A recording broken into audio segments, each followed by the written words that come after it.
Well, hello and welcome to the InnerVision diet plan, which is all about how you can get into your best possible shape while still enjoying all the foods and the drinks that you love. This is an unusual plan because, unlike other diet plans, this is something that's going to be designed and created by you using your power of inner vision.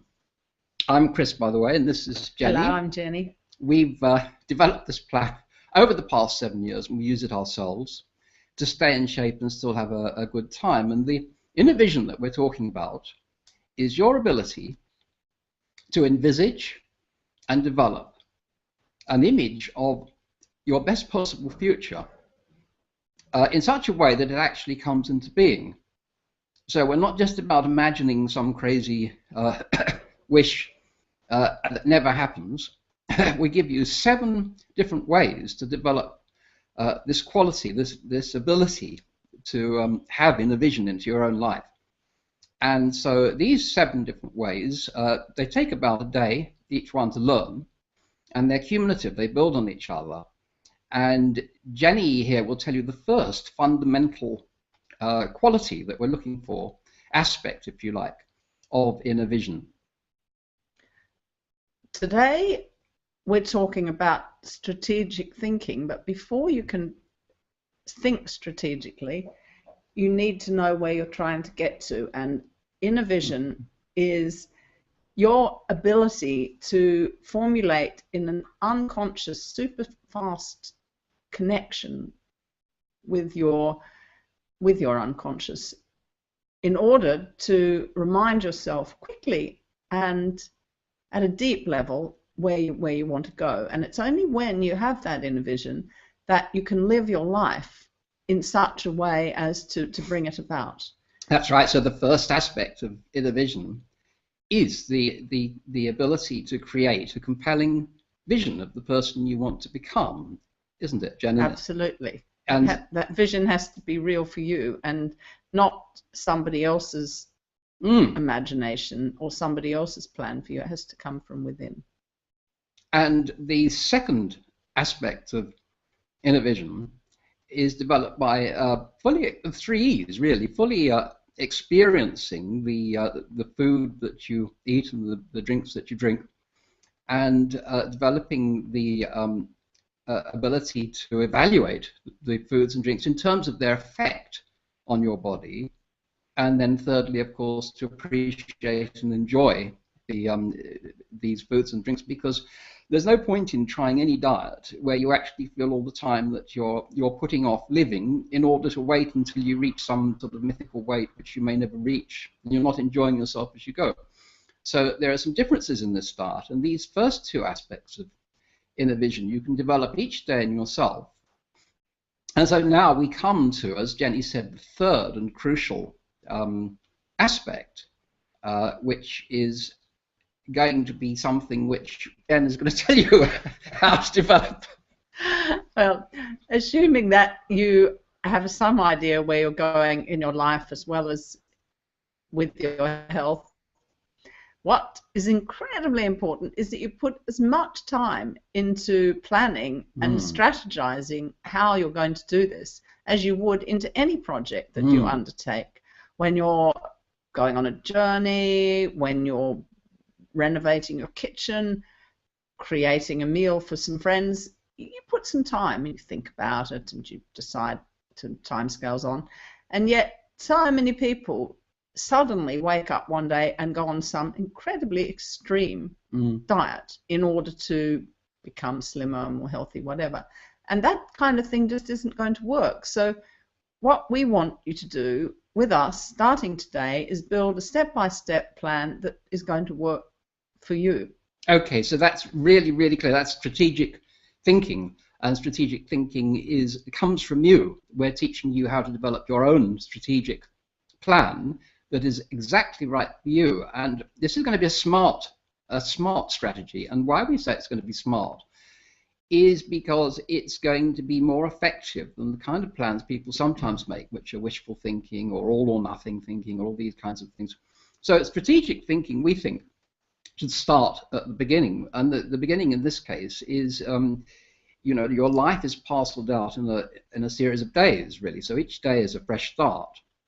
And we would like you to look at your day. We've asked you yesterday to develop this quality of mindful eating and pay attention to your experience. So hopefully you looked hard at your experience of eating this morning. And if you're like most people, you will have had your first meal of the day or your first drink of the day will be something that may or may not be bad for you. Now, we would like you to ask yourself what you actually think is the most bad or fattening food or drink that you habitually take. Why we're asking you to look especially at breakfast is because you have the maximum power when you wake up over what you put into your mouth, because if you start your day badly with some kind of very, for example, sugary drink, or with a cake or something like that, muffin at Starbucks. Or a frappuccino, which, you know, laden with calories and sugar. The problem with that, there's a saying, you know, one bite and you're hooked. It really is true. It's what they say about smokers. You know, you take one puff of a cigarette and you probably are going to find it that you're chain smoking again. And there's something slightly similar with food, because it's designed to be addictive. It's packed with, most processed food is packed with super amounts of sugar, salt, and fat, which makes them very palatable, but does lead to cravings. And so, just recap on this point, in the morning, you're probably not hungry.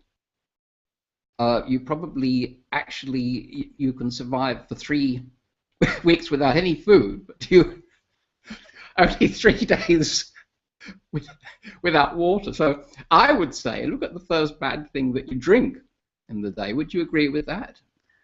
I would say you need to evaluate from your own lifetime experience, your own recent experience, just as you might if you were looking at somebody else's life, where you think you begin to go awry in the day. And that's different for everyone, and it may be you really, really like breakfast and it's important to you. Other people can go for a longer time without eating and give their bodies a rest. Everybody's different, and so you have to work with your own experience of your own reactions and what you need in your day to get the best out of it. But what we would suggest is that you start every day as you mean to go on, and so as you begin is incredibly important that you meet your own intentions and you eat only unprocessed healthy food at the beginning of the day. And so as a way of getting into that new way of eating, we suggest you come up with a smart swap that you think you can stick with. It's a bit of a stretch, but you think you could go for the rest of your life. The rest of your life. Can I give my example of one that I did? It was very, very easy. I have been fat as a kid, and at various times in my life I've been quite addictive and felt very lacking in energy and so on.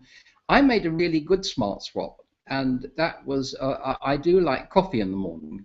I don't actually have a big breakfast. I do like coffee, and I have drunk a lot of cappuccinos. At one point, when I gave up smoking, I actually drank coffee with Coke, both together, because of the bang you get from the sweet Coke. But that's a bit unusual, I believe. Anyway, many people we see drinking these giant cappuccinos and frappuccinos. They are, of course, super fattening, and whereas coffee itself has no calories. That's true, isn't it? That's true.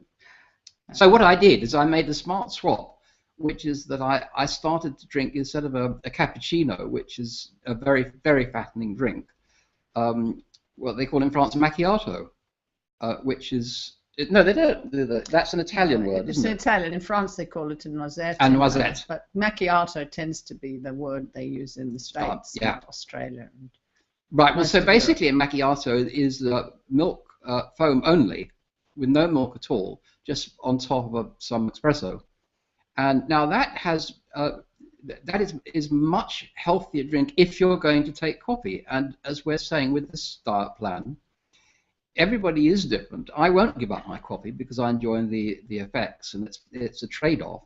So in this case, the Smart Swap worked really easily because I was only making one swap. I wasn't actually giving up coffee, and it made a very, very, very big difference in terms of my weight and my general feeling of well-being and all kinds of things. So yes, and some people react very badly to dairy food, so you may also find that you just feel a lot better if you don't start the day with a huge frappuccino. And the other thing that is incredibly important to bear in mind as you're making your choices is that your taste buds change. And if you stick with something for a month, even for a week, the taste buds in your tongue regenerate over 7 days. And if, for example, you do take sugar in your coffee or your tea or whatever, should you stop doing that, after a week, you'll probably find you like it just as much without the sugar because your taste buds have rebuilt and changed. I think that's a really good point because, I mean, actually, the amounts of sugar and salt and fat in a lot of the processed food is so big that your taste buds really, really, really get used to extraordinary amounts of these substances, which cause a lot of problems in your body. And I totally agree with that idea. Within about a week or two, you find it really, really, you get to enjoy the actual food rather than the additives. You know, sugar and salt and fat are kind of in themselves empty calories, aren't they? Absolutely. Yeah. They're not actually part of the food. You know, we're making the distinction here between natural food. I call it first generation food. Our first generation food. You can really tell where it came from. And you know, one of the things I'm none too fond of, shellfish, because shellfish, although could think of them as first generation, they actually concentrate all the metals because they're at the bottom of the food chain. So, you know, that's just something I personally stay away from. But there are lots of things that you just haven't got a clue what's in them. And it's a continuum, isn't it? You know, there are things you know pretty much. They're sort of second generation, like milk. First generation foods is a good first distinction. generations. Having said that, we living in the modern world, and especially if you're working and you only have access to certain amounts of resources for your food, it is possible also to get into your own best possible shape and really also enjoy food while still making the best of the processed food that's around. And that's just a matter of making smart swaps for the less fattening option. Exactly. And we're not saying give up processed food altogether. We are really not extreme at all. But we are saying reshape your diet, reshape your day to work better for you. Today we talk about swaps, getting something in place. Next week, when we talk about strategic thinking, we'll be discussing stability and balance and just being able to sustain what you're trying to do. And in the third week, we'll talk about strategies for recovery because things go wrong, stuff happens. And all that we'll be going through over the next couple of weeks. But think strategically, make a plan, and stick with it. So what you can look forward to is going to be the development of this inner vision that we're talking about. In this case, the strategic thinking, so that each day you can be thinking, well, today in my choices, I'm applying this strategy. I'm actually making a smart swap here. I'm doing something that's going to be better for my health.